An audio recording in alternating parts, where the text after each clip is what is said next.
Be me, 22 years old, work at local bookstore. Quiet shift, organizing romance novels because life is ironic. Friend Emma texts me. Her brother needs help moving furniture. Sure, why not? Show up at their place. Door opens. Girl walks out. Bright red hair. Looks like she fights for fun. Wait, you are the help? Yes. She looks me up and down. You look like you read poetry and cry. Emma laughs from inside. Do not start.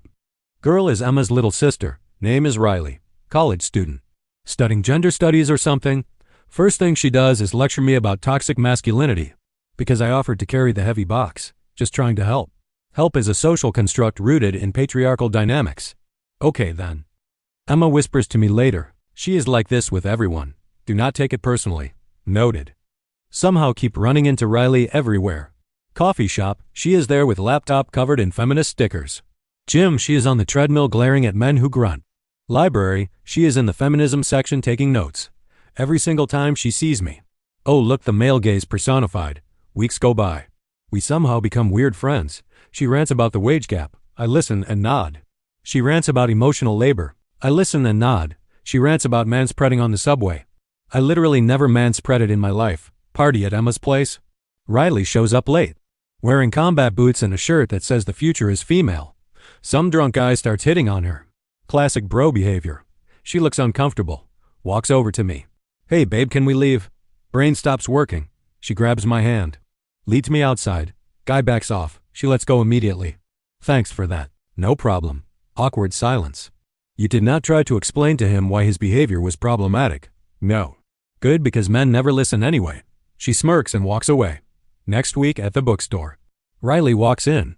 What are you doing here? Buying books, obviously.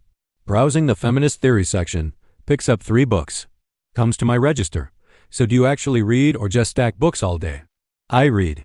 Let me guess. Classic literature written by dead white men. Sometimes, she raises an eyebrow.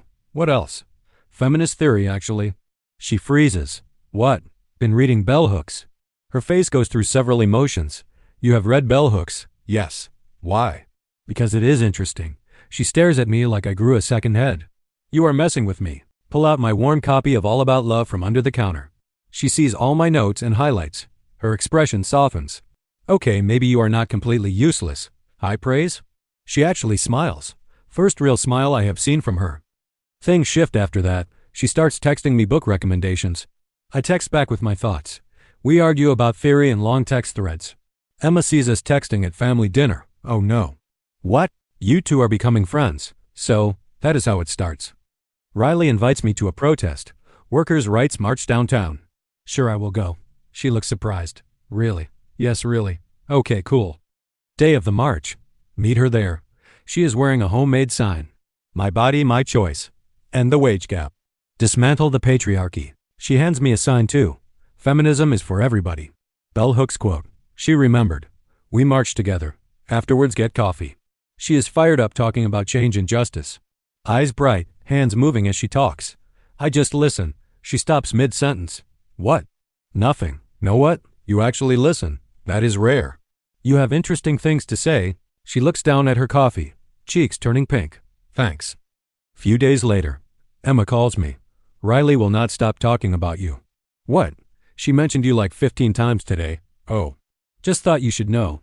She hangs up. See Riley at the bookstore again. She is browsing alone. Sneak up behind her. Find anything good. She jumps. You scared me. Sorry. She is holding a book about masculinity studies. Research. For what? Trying to understand men better. Any luck? The jury is still out. We end up sitting in the bookstore cave for 3 hours, talking about gender, society, expectations. She challenges everything I say, but not meanly. More like she wants to understand how I think. I do the same with her. The conversation flows. Easy and hard at the same time. She says something that sticks with me. You know, most men get defensive when I talk about this stuff. I shrug. I figure you know more about it than I do. She looks at me different, softer. You are not like other guys. That is a cliché. Does not make it less true. Next weekend. Emma invites us both to family game night. Riley and I end up as partners for charades. We are weirdly in sync. Win every round. Her parents keep exchanging looks. Emma is grinning like she knows something. Riley acts out something. I guess it immediately. She acts out another thing. I guess it again. How are you doing that? I pay attention. She pauses. Yeah, you do. After game night, walking to our cars, she stops. Can I ask you something? Sure.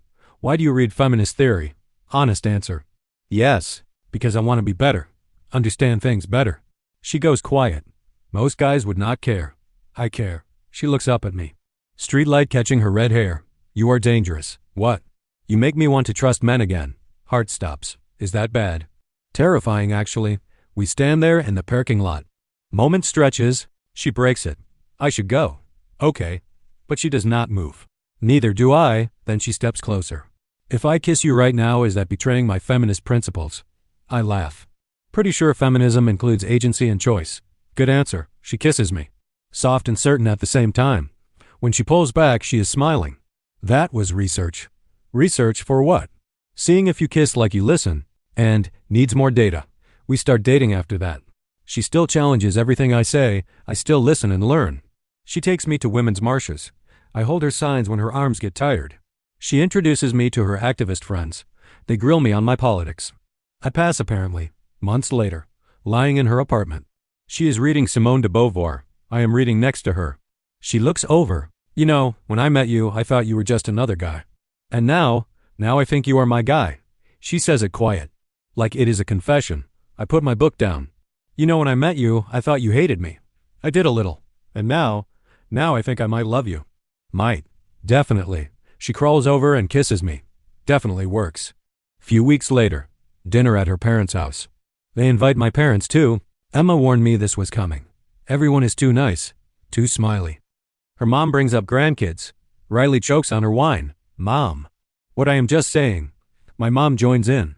They would be so politically active. Riley is bright red. This is a nightmare. Her dad looks at me. You vote right? Yes, sir. Good. Parents start planning our future. Riley grabs my hand under the table. Squeezes hard. I squeeze back. We are in this together. Emma is laughing at us from across the table. I called it. Called what? You two. After dinner, outside on the porch, Riley leans against me. That was humiliating. Agreed. Beat of silence, but also kind of nice. What? Them assuming we have a future. She looks up at me. Do we? I hope so. She smiles. Good, because I already started planning our feminist household, where all labor is divided equally. Obviously. And we raise our kids to question gender norms, naturally. And you do not get to use power tools to assert dominance. I do not even own power tools. Even better. We are both laughing. Emma yells from inside, stop being cute. We flip her off. Riley kisses me again. This is real, right? Very real. Months turn into a year. She moves into my apartment. Fills it with plants and protest posters. I fill it with books and her favorite coffee.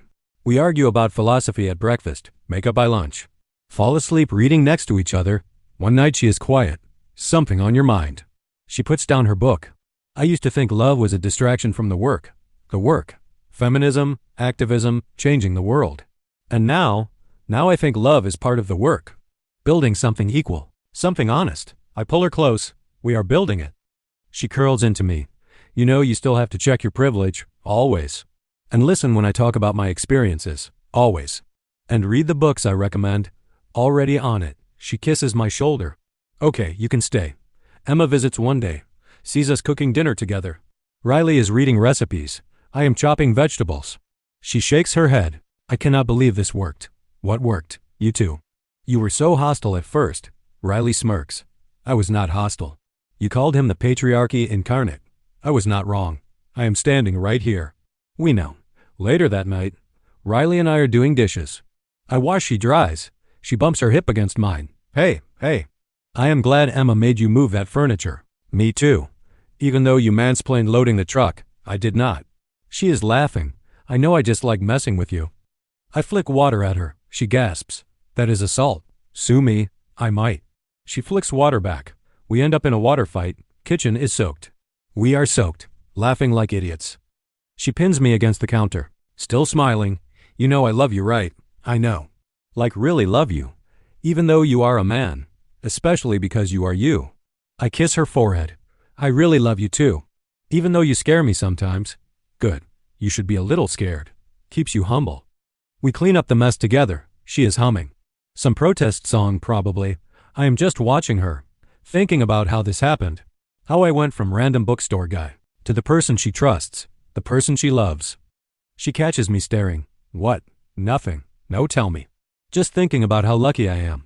She rolls her eyes, but she is smiling. That is so cheesy. Does not make it less true. She walks over, wraps her arms around me. I am lucky too. She whispers it into my chest, like a secret. Emma texts us later. Please tell me you are not being disgustingly cute right now. We are lying on the couch. Riley is reading aloud from her latest feminist theory book. I am playing with her hair. We ignore the text. Riley stops reading, looks up at me. You know, when I was younger, I thought I would end up alone. Why? Because I am too much. Too loud, too angry, too political. You are perfect. She smiles. You have to say that. I mean it. She puts the book down. Climbs onto my lap. Faces me. I was so scared of this. Of what? Of you. Of feeling this much.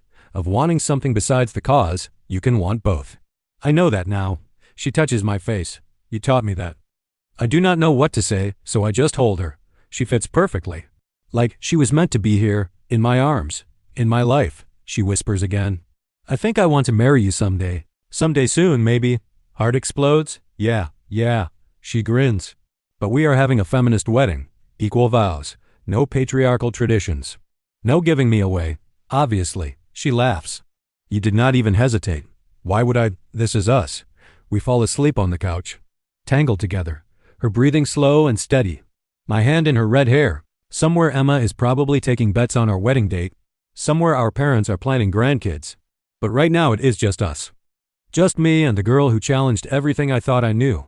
The girl who made me better. The girl who chose me. Even when she was scared to, Riley mumbles in her sleep, "Love you." I whisper back, "Love you too." Next morning, she wakes up first. I feel her watching me. Open my eyes. She is propped on her elbow. Morning. What? Just memorizing this. This what? This moment. You here. U.S. I pull her back down. She laughs. We have things to do today. They can wait. You are a bad influence. You love it. I really do. We stay in bed for another hour. Talking about nothing and everything. She tells me about her dissertation ideas. I tell her about the new books that came into the store. It is boring and perfect. Eventually we get up, make coffee together. She steals my shirt. Looks better on her anyway. We sit at the tiny kitchen table, feet touching underneath, reading our separate books, together. Emma texts. Brunch tomorrow. Both of you. Bring your disgustingly healthy relationship. Riley reads it over my shoulder. Should we? Obviously. Free food. That night. Sitting on the fire escape, city lights below, she is leaning against me. My arm around her shoulders. She sighs content. What are you thinking about? How I used to think love was weakness. And now I think it is the bravest thing I have ever done. Loving you. I kiss the top of her head. You make it easy. No, I do not. Okay, no, you do not. But that is what makes it matter. She looks up. Yeah, it does. We sit there until it gets cold. Until the city quiets. Until it is just us and the stars. And I think about how this started, with furniture and feminist theory. With arguments and challenges. With her seeing me as just another guy. And me seeing her as just angry. But we were both wrong. She was not just angry. She was passionate and brilliant and scared. And I was not just another guy. I was someone willing to listen, willing to learn, willing to love her exactly as she was. Months later, we are at a protest together. She is yelling into a megaphone. I am holding signs and water bottles. Her voice carries over the crowd, strong and certain, fighting for what she believes in. When she is done, she finds me, grabs my hand. Thanks for being here, always. She kisses me right there, in front of everyone. Activist friends cheering. Emma taking pictures. The world watching. And I realize this is it. This is love. Not just the quiet moments, but the loud ones too. The fighting and the believing. The challenging and the growing. The being terrified and doing it anyway. Riley pulls back, ready to change the world, with you. Always with you. She grins. Good answer. We march forward, hand in hand, into whatever comes next. Together.